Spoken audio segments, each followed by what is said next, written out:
Trade wars aren't just about numbers on a balance sheet. They shape economies, businesses, and even what ends up on your dinner table. Recently, the White House has expressed frustration over the high tariffs imposed by countries like India, Canada, and Japan on American goods. Among these, India's steep import duties on American alcohol and agricultural products have grabbed the most attention. But why is India doing this? And how does it affect both nations? Let's dwell into that. During a press briefing, White House Press Secretary Karoline Leavitt took a firm stand against countries imposing high tariff on American goods.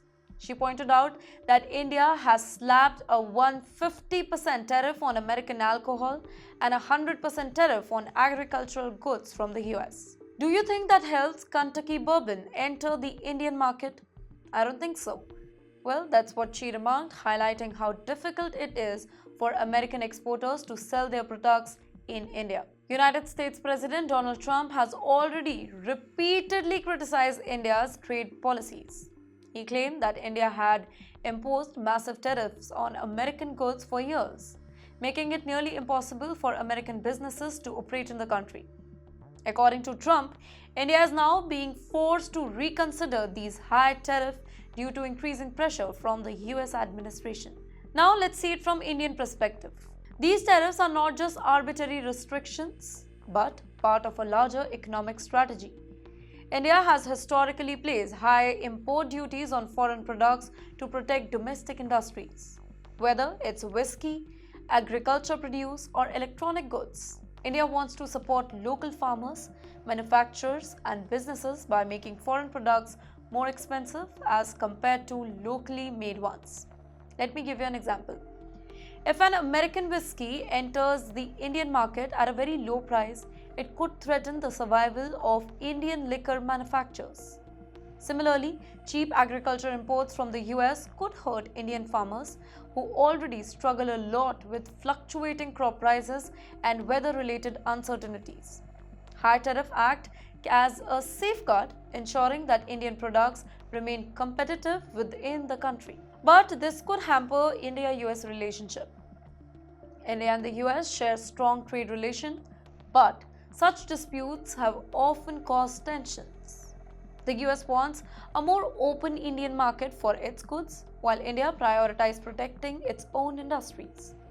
However, this back and forth is not new. Over the years, both nations have engaged in several rounds of negotiation to find common grounds. In the past, India has reduced some tariff under diplomatic pressure, but it has also been very firm about keeping certain protections in place. Interestingly, India is also one of the biggest buyers of American goods, including defense equipment, technology, and raw material. So, despite the tariff war, both economies remain heavily dependent on each other. While the US is pushing for tariff reduction, India will likely try to negotiate a balanced deal that don't hurt its local industries. But yes, let me tell you, India isn't the only country facing criticism from the White House.